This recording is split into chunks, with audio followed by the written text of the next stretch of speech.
This study is a study of CEOs in Cambodia. And the question is, do CEOs make a difference in the growth and performance of their business? And how do they make a difference? Now, it seems like common sense CEOs are the highest paid employees in a company. They have decision-making authority, and they are leading the strategy of the business. But at the same time, we have to admit, I'm a CEO too. CEOs are over organizations, managing organizations that have significant capital, resources, processes, products, client bases that may be already established or developed over years. So, and we also have engineers, we have professionals who are supporting us.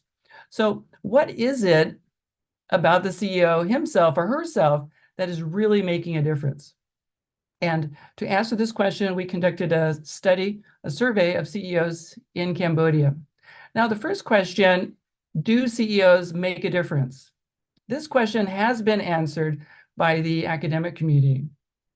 And there is a consensus that CEOs do make a difference. If a CEO died today, would the company be better off or worse off? And this was actually a question of a joint research project between MIT and London School of Economics. They looked at what happened to the share price of a company when the CEO died in office. And they found that the death of a young CEO resulted in a 3.4% loss in share price over the next 4 days. And the death of the old CEO actually made the share price go up. And we know that the share price represents the present value of the future cash flow, free cash flow of the business. So collectively, investors are saying, yes, CEOs do make a difference. CEOs are driving growth or decline in cash flow. Not only this study, but additional studies support the finding that CEOs do make a difference. But we still don't know how. So how? What do CEOs do, or what qualities do CEOs have that make a difference? And to answer this question, we conducted a survey in Cambodia. We received 163 validated responses to use in the research, and we had responses from CEOs who are experienced, successful, and diverse, average age 44, average years tenure as a CEO, 8 years, number of nationalities 22. That includes 103 Cambodians and 60 non-Cambodians, Americans, Japanese, Malaysians, etc. The average number of employees of the respondents to this survey, 203. Average growth in employees, 24% per year. Now, in this study, we don't have access to the financial performance of these businesses. They are private businesses, most of them. So we use as an indirect indicator of growth, the growth in the number of employees over the tenure of the CEO. And the number of industries, 14, and we received significant responses from the professional services industry, the financial industry, and trading. So what did we find? Well, first of all, we found that if you want to look good at this as a CEO, be in the right place at the right time. When the GDP is growing, the company's going to grow too. So for every 1% growth in GDP growth, there's an additional 6% annual growth for the company. Also industry growth. As the industry grows, also the company grows. And lastly, as the company gets larger, the growth is going to slow down. So the larger the business, the slower the growth. However, this obviously doesn't tell us how to be a good CEO. This tells us a CEO in a company, when the industry and GDP is growing, they're going to look good. And the industry of a smaller organization also is going to look good. But how about what really matters? Is it education? We found that no, it's not education. We found that CEOs with MBAs, they'd had an average growth of 8% per year. CEOs with no graduate education had average annual growth of 22%. Now, these differences actually become insignificant when we control for company size, age, and industry. However, it is significant and conclusive that having an MBA does not help the CEO perform better. How about age? Would a more experienced CEO do better?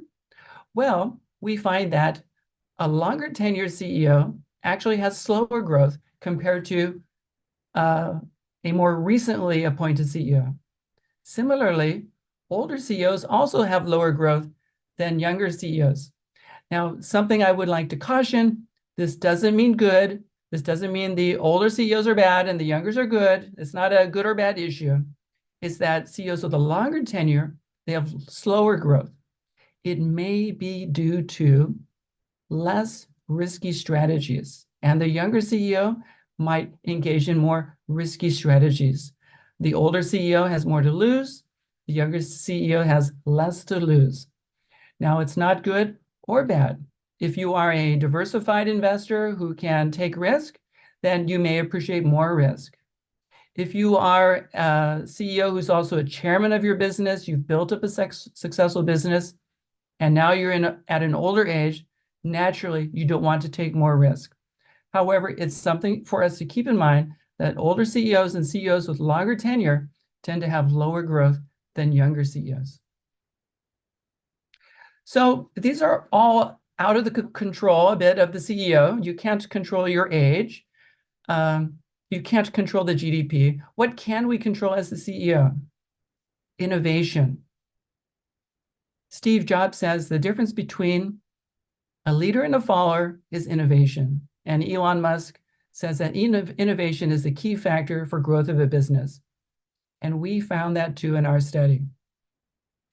In our study, we define innovation as the amount of time and focus the CEO spends on developing new products, improving existing products and services, and improving delivery of service and products. And the CEOs who spend more time on improvements, on developing new products, for every 1% more focus on innovation, there's an increase in 0.4% in average annual growth.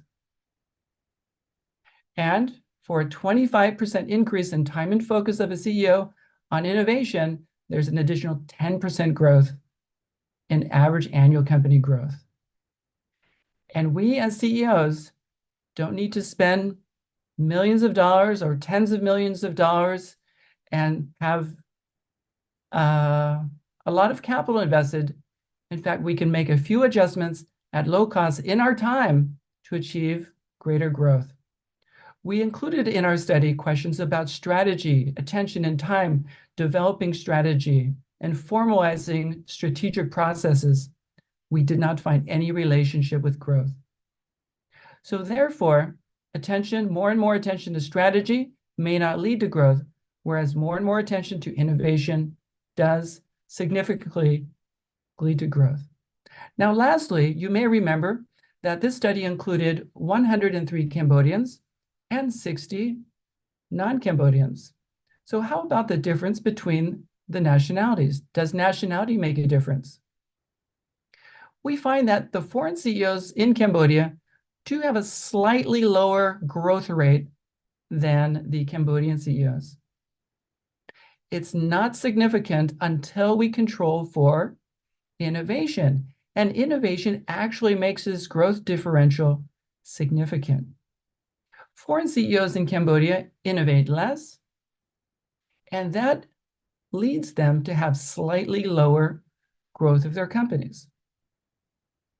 So in sum, our research can advise you as an investor, a shareholder, HR manager, a board, when hiring a CEO, be aware that some CEOs may look good simply because they're lucky. They're in the right place at the right time. They're in a company when the GDP is growing quickly, the company grows quickly, and therefore it reflects positively on them. But they might not be the right person. Secondly, MBA education is not shown to improve performance. Third, we should be aware that older CEOs have lower growth. And this may be good or bad, depending on what your level of risk is.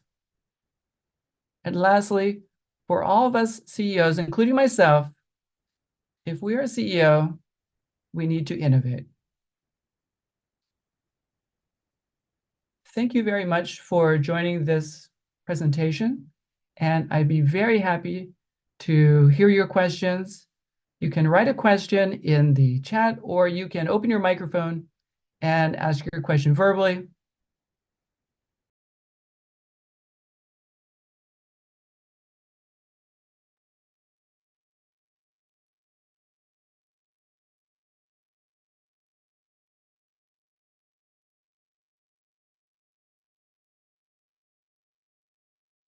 That's a great question. The question is, in your survey, how do you measure innovation? We measured innovation with a series of questions related to, does the CEO spend time to create new products, create new services? Does the CEO spend time to improve products, improve services? Does the CEO take time to improve delivery of services, delivery of products? And the response in the survey was on a scale of 0 to 100, was with a 0 meaning they didn't spend any time on those activities, and 100 representing that they spend a significant amount of time on those activities. We created an average for each CEO based on the responses to those questions, with a higher score meaning that the CEO spends more time innovating, creating new products, making improvements, and a lower score meaning that they spend less time doing that. And that's how we created an innovation score.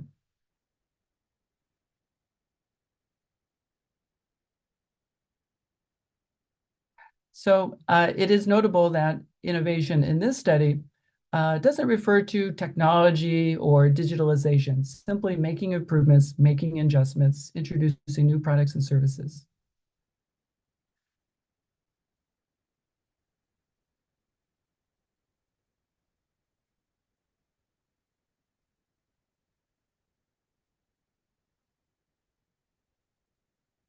Any other questions or comments? Anything surprising? And Pisette is saying growth is measured by growth of the number of employees. That's right. And that's one of the weaknesses of this research, because what really matters to a shareholder is growth in company value, growth in profits. But we didn't measure that. We measured in growth of employees. And growth of the number of employees doesn't mean growth in profit. However, without access to financial information, we chose growth of employees as a measure of growth of the company. For future research, we would like to focus on some industries where financial information is public, such as banks. And with public financial information, such as the profits of a bank, we can look and see more directly how a CEO is able to increase the growth of profits. So your question is, growth is measured by number of employees in the study? Yes, that's right. And for future studies, we'd like to look more directly at profits.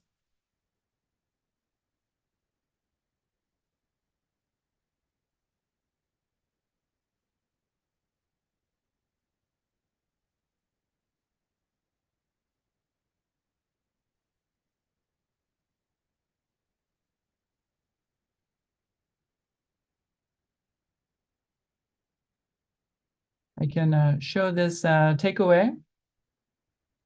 Any comments or questions about the takeaways of the research?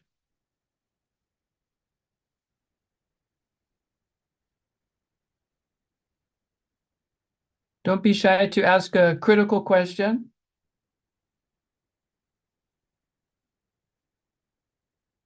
You can ask a question in the chat. We have 5 minutes for questions left. You can ask a question in the chat. And the question is, did you look at if there's any difference between CEOs when controlling for industry? For all of these findings, we used a statistical analysis called multiple regression. And in this multiple regression, the dependent variable, what we're seeing goes up or down, is growth. And the independent variables included industry, age, tenure, GDP growth, size of company. And yes, to answer your question, yes, we did control for industry. We did not see any significant influence of industry. And we did control for industry. So all these findings are valid regardless of industry. Something interesting is that we didn't find any significant impact of industry. And I think the reason for that is that the industry categories like financial services or trading, they're so broad, and the companies that are put in those categories are relatively unique, or they may have a niche, or they may have a special focus area. So they're not quite that similar to the other companies in the same category. So for example, professional services, a law firm is a very different service than an audit firm. But they are still together in the same professional services category. So to answer your question, yes, we did control for industry.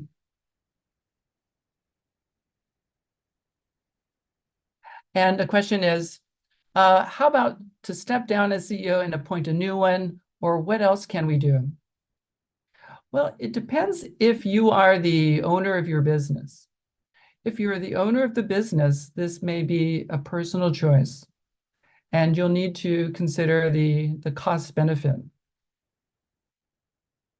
of stepping down. And when you hire a new CEO, of course, then you're going to incur additional cost of wages, salary, bonus. Another thing is that you created the company yourself. It's your baby. You may love it. And you may have, just for your own personal life pathway, you may choose to stay as a CEO, even though maybe you're not the best CEO, but you love what you're doing. Go ahead, stay there. I think the issue with replacing CEOs is a personal choice if you're the owner, but if you are a shareholder and there are a number of shareholders of a company, then the question of should the CEO be replaced, then the answer is if the CEO is not achieving the results that the shareholders require, change. If the CEO is achieving the returns and the growth that the shareholders need, keep the CEO.